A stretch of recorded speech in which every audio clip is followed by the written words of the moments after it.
I feel like you can't really teach something if you don't start with the real McCoy, right? So I got a copy of the Hebrew English dictionary here from the book of Ecclesiastes, and it's actually called the book of Kohelet.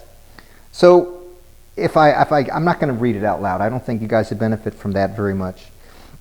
But it says, the words of Kohelet, ben David, which means son of David, Melech, which means king, by, or in, Jerusalem. So it says, the words of Kohelet, the son of David, king in the city of Jerusalem. So the first thing that comes out of this is not the word Ecclesiastes and everything. It's who is this guy named Kohelet that the book is talking about. So the first question that comes up when you start it is, who is this guy right here? So you have to kind of know what that word means. Kohelet means gatherer, or one who brings things together. You could even say in some senses it's kind of like a shepherd, but it's often used in the Old Testament to mean the word teacher, or one who gathers, or one who is a teacher. It doesn't say the son of David, it just says son of David. So you could conclude that this is not in fact Solomon. And in fact, one of the points that you get as you study this is this person who is the teacher is not the author. And as you study the book, keep in mind that the person that the author is talking about, this teacher, this Kohelet person, is the person who's doing all the talking. It's not Solomon who's doing this. So the teacher is trying to share with you his wisdom. Okay, start with that as your learning point on it. So the thing that comes up in this book again and again and again is this word hevel. He goes off on hevel, and if Bert was here with us, he would say that it's a very depressing read because hevel has a meaning. What does the word hevel mean? He keeps talking about it again and again. Yeah, the direct translation of hevel is vapor or smoke. The first time we see it is when Adam is made and God breathes hevel into Adam to give him life. But if you think about what smoke is, or what vapor is, like on a cold morning when you see vapor, every little kid does it. We attempt to grab it. We attempt to get a hold of it. When you get smoke coming out of a fireplace, you try to move it away, but it somehow keeps coming back with you and all that goes with it. You want to grab it because you can see it, but there's nothing there that you can hold. So I'm going to say it again. You want to grab it because you can see it, but there's nothing there to hold. That's the whole point of hevel. So according to the author, life is just lacks meaning. Everything we do in life is just nothing but hevel. And he tries to group everything that we find meaning in into four things. So he breaks out life, or the meaning of life. I'm going to call it the four targets we aim to find meaning. And so these are coming from Kohelet. He says the first thing we do to find meaning is wealth. Everybody in here knows that because we are not employees. We don't generally get our earnings from traditional methods of 9 to 5 punching a clock. That's not what we do. We already understand the value that we have is greater than the 9 to 5 hourly sort of living. None of us here, but we already made that decision. We're business leaders. So the accumulation of wealth is something that all of us have been doing for a long time. And in general, we're really good at it. Right? That's how we're here. And I mean, it's the middle of Friday. It's the middle of the day, and we're all able to come here and justify it. Most farmers could never pull this rabbit out of a hat in the history of the human race. It just doesn't work that way. Another place we all try to find meaning in life is pleasure. Always been true. The oldest profession in the world is called, because prostitution creates the greatest pleasure, physical pleasure that a man can have. We have been seeking it since there were things to seek. Pleasure is part of how we are made. It is part of architecture. And if all we do is seek pleasure, we end up with nothing but hevel, hevel, and more hevel. It creates vapor. It does not work. The third thing that we create, status. Status is often marred in pride. We look status inside of our family. We want to be good husbands. We want to be good wives. We want to be good leaders. We want to be good lovers. We want to be good parents, brothers, sisters. We look for status that way. We look for status within our church. But in the end, at the core of that, there's a pride component to who we are and what we're trying to seek, and it doesn't provide satisfaction. Probably no one in this room has any artifacts of significance that they could share with others who would understand from when their parents immigrated from wherever they came from to the United States of America. I'm assuming there's no true Native Americans in here. We're all blended something or others, right? So the best efforts we had at trying to maintain a status from our past, from ancient Prussia, or I'm from the Ukraine. There are no Ukrainian artifacts left in my family. My grandfather came from the Ukraine. My grandmother came from. There's zero left from that time. I don't even have good stories anymore. Hevel, more hevel. It's nothing but vapor. The last thing is career. LinkedIn, among other tools, tries to convince us that there's long-lasting value into having a career that we create our own vapor for, right? You post something on LinkedIn, that represents a form of vapor. It's there, but you can't hold it. It's gone.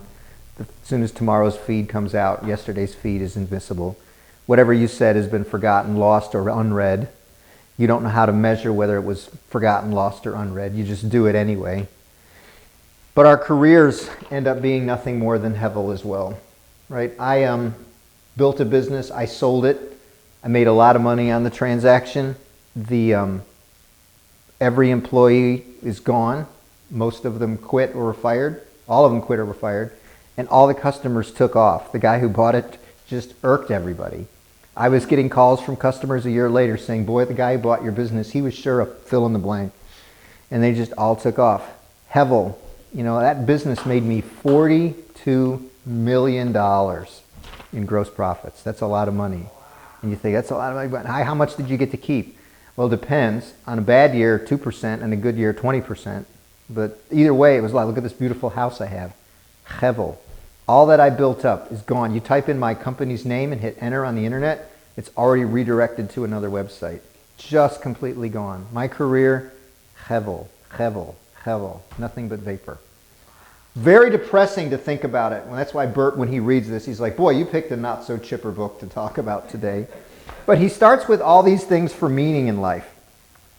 And then he jumps down to I leave one word here, and you've got it written out, so I don't need to write it all. It says, there's one thing that truly tears all of these down more than anything else. And what is it? Time erases us. Like I told you, I have nothing left from the Ukraine. Time erases all of us. Time is going to erase this room. In 2200, people will probably be walking around the earth if Jesus isn't back. And they will not know who David White is. They will not know Bill Montrose. They will not know Scott Curtis. They will not know Bill Ferguson. They will not know Scotty Dean. They will not know Phil Earhart. See that? I didn't use the N in your name that time. And that's because God's told us that that's what's going to happen. We fight it. We create wills. We sometimes talk people, if we're snazzy enough, to naming roads after us and stuff like that. We fight it. That's who we are. It's hevel. It's just, time is going to erase everything. I think a lot of people, what they're doing is, especially on the internet, we always say, you always tell someone young, hey, remember, whatever you put up there, it's forever.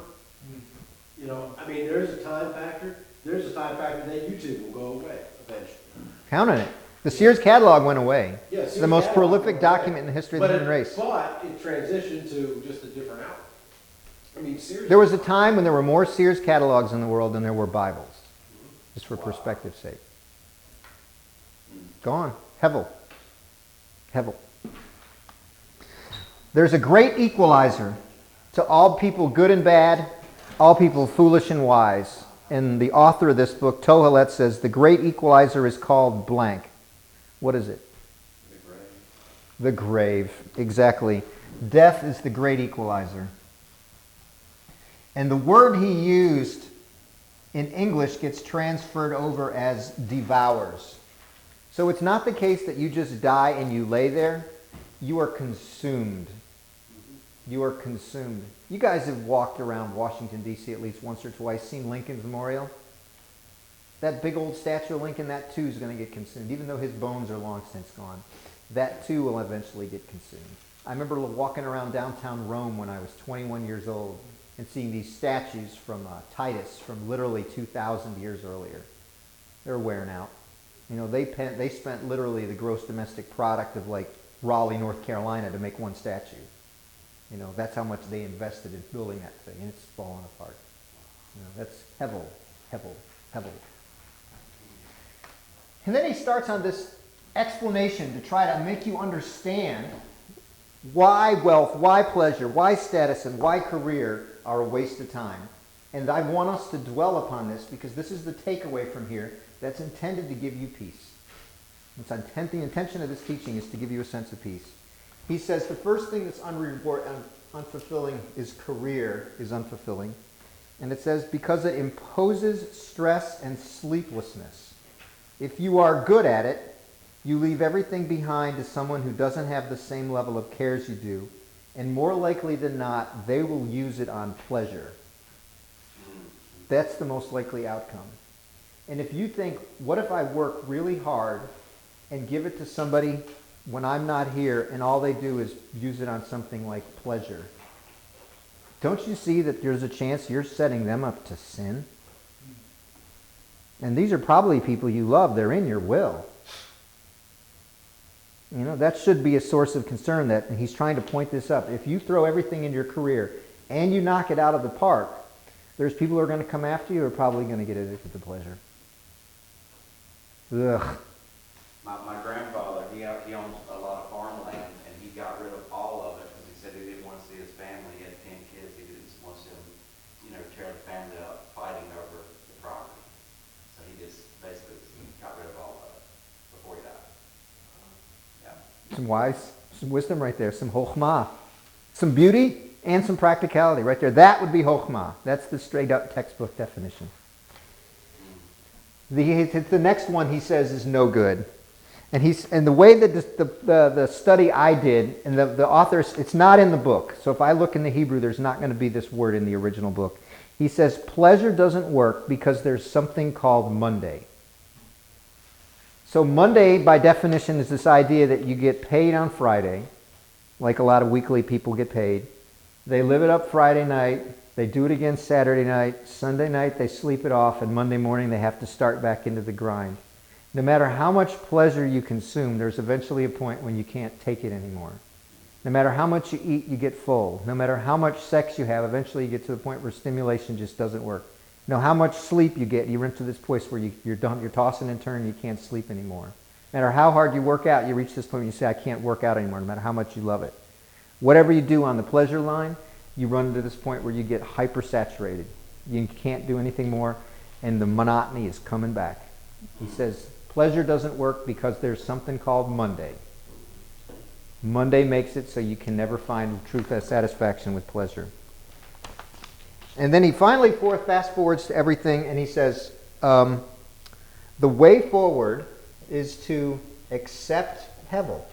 So what does he mean when you have to accept that everything is meaningless? Here's the magic of the book. If you accept that all the things you choose to do with your time, your energy, your might, is meaningless, what is left? The Creator. All that's left is God. If you can look in the mirror and see the output of my efforts is going to be hevel, because Tohelet said so, and Tohelet was a good person because Solomon himself called him a teacher. If this Kohelet guy said, everything I'm going to do is hevel, what's left out of this dropout is the gifts of God become your focus. And he lists out that there are 4 gifts of God. And one of them is what we should be doing right here. Is the 4 gifts are what's left. Gift number 1, friendship. That's one of the gifts of God. We are all flawed and failed, but we become friends with one another and we hold each other up and we love each other and we take care of each other and we attend funerals and weddings and bar mitzvahs and bat mitzvahs when this was written and all that goes with us. That's one of the gifts of God. He allows us to be friends even though we're all broken. Can't do that without a loving God. The second gift he gives us is family.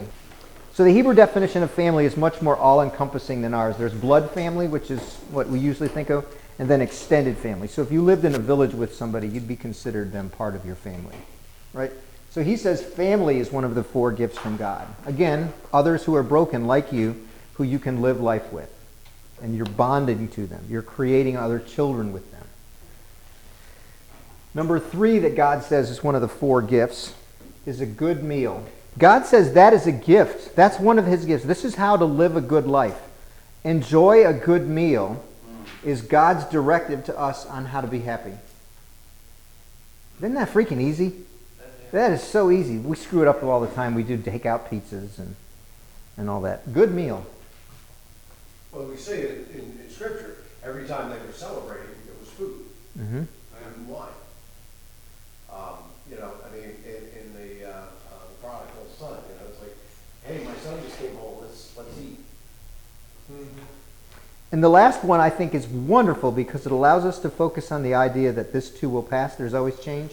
The 4th thing referenced that we're supposed to find joy in. The cool thing about living in the Carolinas is most families go to the beach. Not every family does. There's a component of the beach that's just you like being on the sand. There's a sunny day. There's a breeze. There's a low-quality buffet on the horizon. That is who we are. That's our identity as people.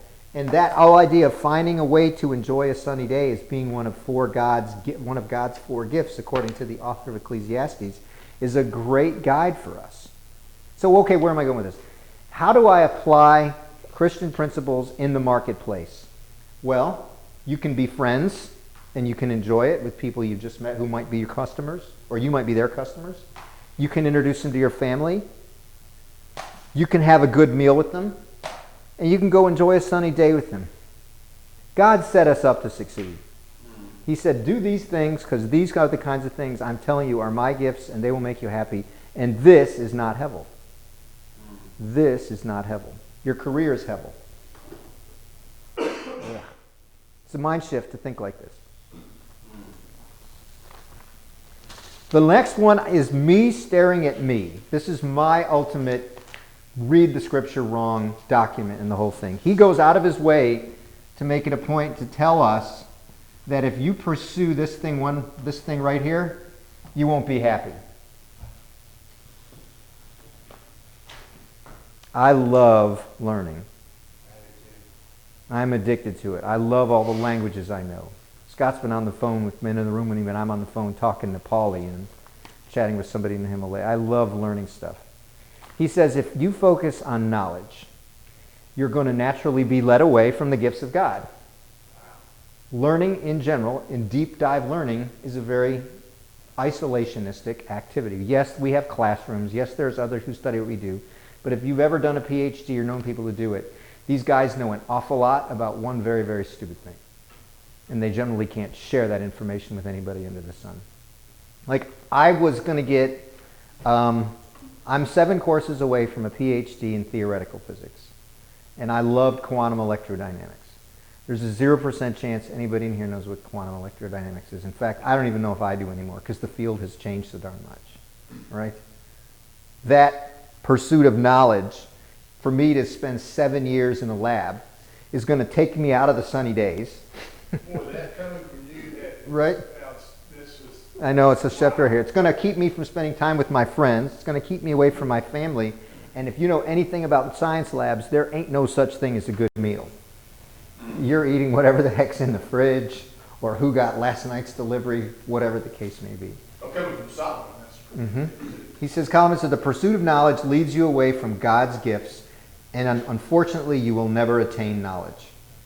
Knowledge is untouchable would be the direct translation. So his conclusion at the end of Ecclesiastes, he says, fear God, and he gives you a why, unlike we don't get necessarily the whys of the sort you would expect in the book of wisdom. But he gives you fear God, he says, because everything will come into judgment. Mishpat. You are going to experience judgment. And the best way to deal with judgment is to be scared before you're judged. Mishpat is the Hebrew word for judgment. Scare is the right word? Is fear. Fear God. It's directed at God. Fear with the directional focus of God. Well, I've always learned that that's not being scared. That's a component of it, perhaps, but not the main thing. Yeah, the word in Hebrew word for fear doesn't translate over as fear, but it's the best we've got. There's a reverence component to it. Well, if there's a holiness component to it, kadosh is the word. You know that, right? Kadosh. Where are you at, David? Holy. There's a holy component to the fear of God. Whereas I don't have a holy component to a fear of a police officer busting me for 71 and a 55. That's an anger fear or a resentful fear. That's not what we're talking about. So yes, you're right. There's a reverence to this that I didn't express. And so for all of you guys, the tie together on perhaps one of the best tools that we can use to apply this book in the marketplace is it says this should fuel you being blank in the marketplace with blank people at blank times. What do you think that word there would be? It's honest. The application of that word honesty means you too have to have a reverence toward the truth, even if it hurts you. No, I didn't get your project done in time. I forgot that quote. Sorry. No, you can't sell it for that price. It's not worth that much. Boy, it's deep there. I know. Real estate and business brokerage right here. That honesty in the marketplace is going to trickle back through to what we shared about the book of Proverbs, and that the 4 things that the Lady Wisdom gave us and the Father of the Son conversations is integrity and virtue, right? So you got to be honest in the marketplace, especially when it hurts. Now, when I hear this for the first time, I quietly ask myself how much it's going to cost me in revenue. You know, I'm just telling you that thought comes to my mind. They're not going to list with me, Scott, right? Because I tell them, I can't get you that much money. It's not worth that much. Well, the other guy says he can list it for that much. You know, that sort of thought might possibly trickle through into your subconscious. Sure. It's like, it goes with that. And that's the spiritual battle. That's the enemy. That's what we're supposed to be calling one another for. That's the moments when we get on the phone and chat and say, I got this crossover integrity moment in my business life. What should I do? What do you think I should do? That's what we're supposed to be doing with one another. I'm lucky I talk to Scott 3-4 times a week. Since the last meeting Bert and I talked on the phone, he's been sending me about half dozen texts. Right? I've never talked to you on the phone. I should be, but never have. Kind of thing like that. So that's what we should be doing in all things. The end. Ecclesiastes.